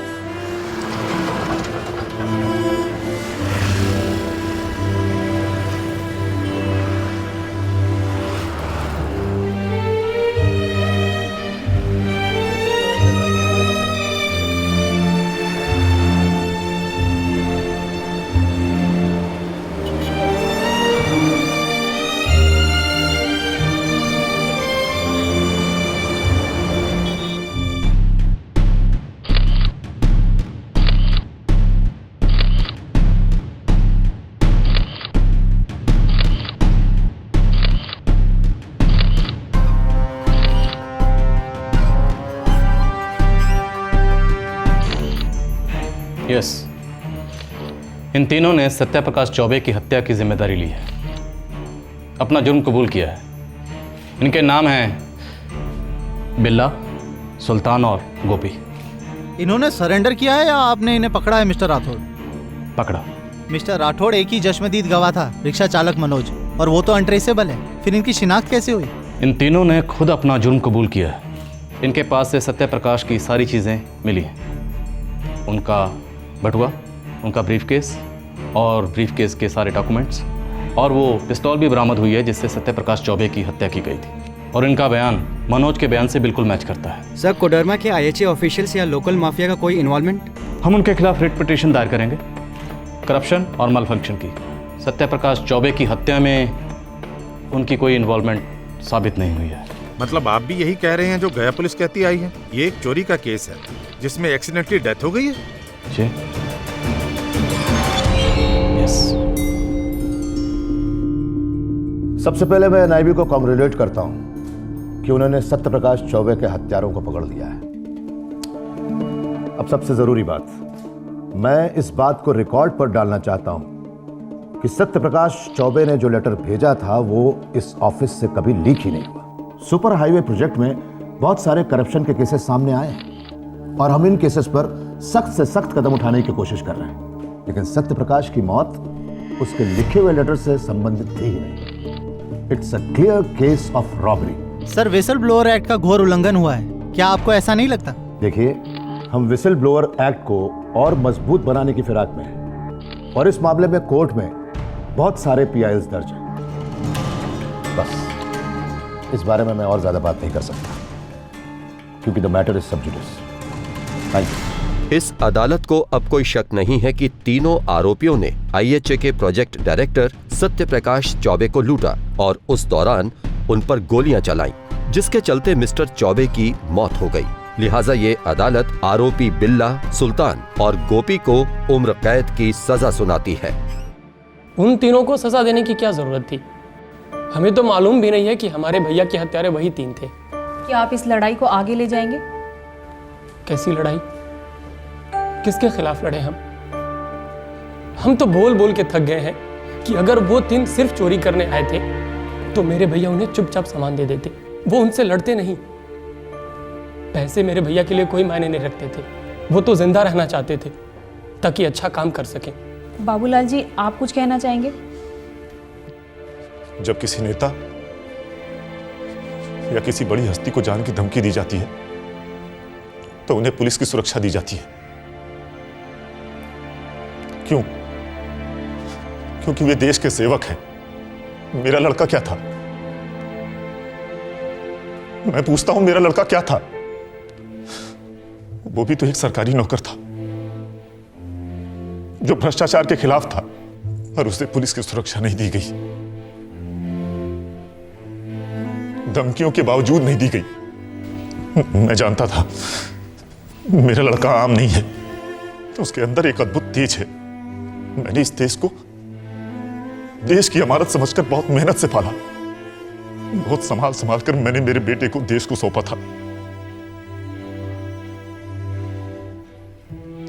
उसके प्राणों की रक्षा होनी ही चाहिए थी। वो बहुत काम का था, देश के लिए बहुत कीमती था। मैं हाथ जोड़ता हूं सरकार के कि मेरे बेटे जैसे दूसरे होनहार बेटे बेटियों की सुरक्षा कीजिए जो देश के लिए कुछ करने निकल पड़े हैं। भ्रष्टाचार की चौखट पे उनकी बलि चढ़ना बहुत दुख की बात है। जीने दो उन्हें जीने दो। सर, नया केस।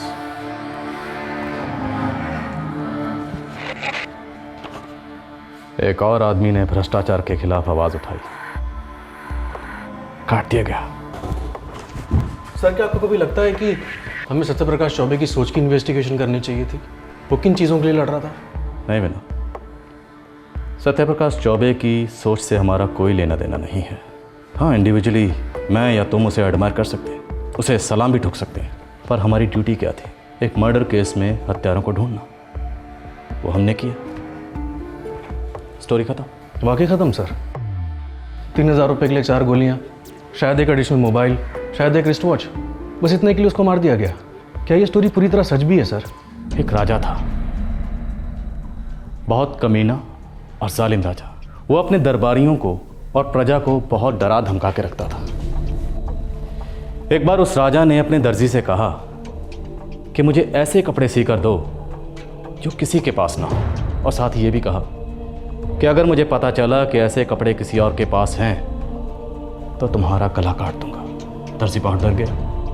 वो घर आकर रात भर बहुत परेशान रहा कि आखिर करे तो क्या करे, और सुबह उसने राजा के लिए एक सूट तैयार किया। हवा का सूट। हवा का सूट? हवा का सूट। वो हवा का सूट उसने राजा के नंगे बदन पर चढ़ाया। राजा बहुत खुश हुआ। सारे दरबारियों ने भी बहुत वाह वाह की। हवा का सूट पहने नंगा राजा अपनी प्रजा के बीच गया, उनकी राय जानने। प्रजा में भी सबने बहुत वाह वाह की। किसी की ये कहने की हिम्मत नहीं हुई कि राजा साहब, आप अपना तमाशा बना रहे हैं। दिन भर नंगा राजा अपनी नगरी में घूमता रहा। एंडिंग तो बोलिए सर। फिर एक बिंदास बच्चा आगे आया और जोर जोर से हंसकर बोला, ये राजा तो नंगा है। विनोद, मुझे इस कहानी का अंत तो नहीं पता, पर इतना पता है कि वो बिंदास बच्चा जिंदा नहीं बचा होगा। अब सवाल यह है कि सत्यप्रकाश चौबे आखिर कब तक जिंदा रहता।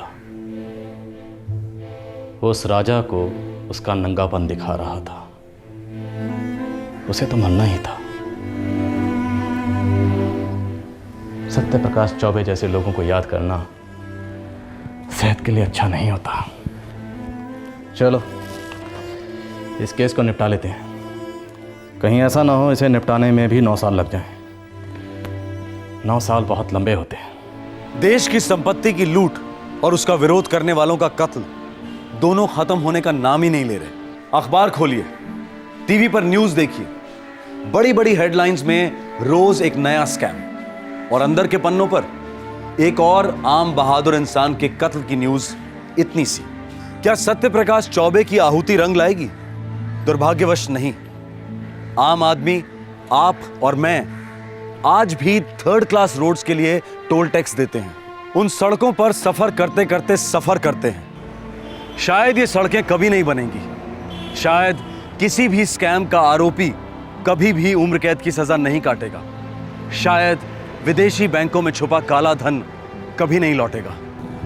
लेकिन हमारा इरादा निराशा फैलाना कतई नहीं है। पर यह सब कुछ क्या अपने आप ठीक हो जाएगा?